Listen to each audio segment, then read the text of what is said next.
Peki hadi bakalım.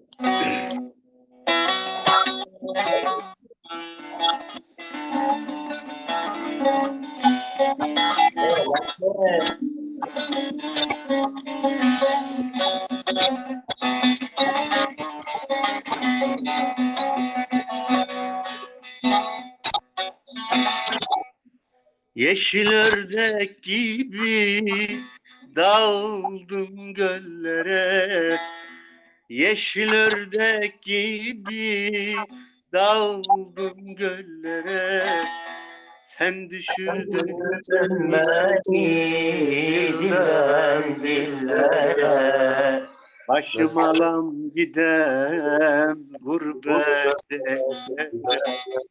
Ne sen Beni unut ne de ben seni. Sen başım alam gidem gurbete. beni unut ne de ben seni. Ne sen beni unut ne de ben seni. Ağzınıza dilinize sağlık ya. Sesiniz güzel ama sizin bildiğiniz türküleri ben bilmiyorum. Bilsem çalarım, eşlik de ederim yanlış anlamazsanız yani. Öyle. Allah razı olsun abi. Nereden Van'dan filan mı arıyorsunuz? Yok İstanbul'dan. İşte yani memleket Van mı? Yok biz Adıyamanlıyız. Benim Vanlı arkadaşlarım çok var da dedim tesadüfen yoksa Vanlıysanız konuyu biraz genişletirdik ama Adıyaman tanıdığım yok orada. Öyle. Sıkıntı yok.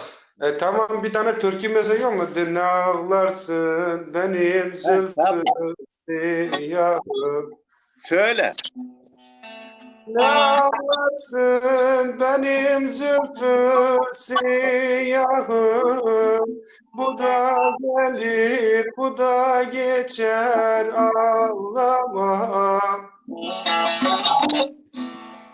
Göklere erişti figanım, ahım bu da gelir, bu da geçer ağlama. Bu da gelir, bu da geçer ağlama.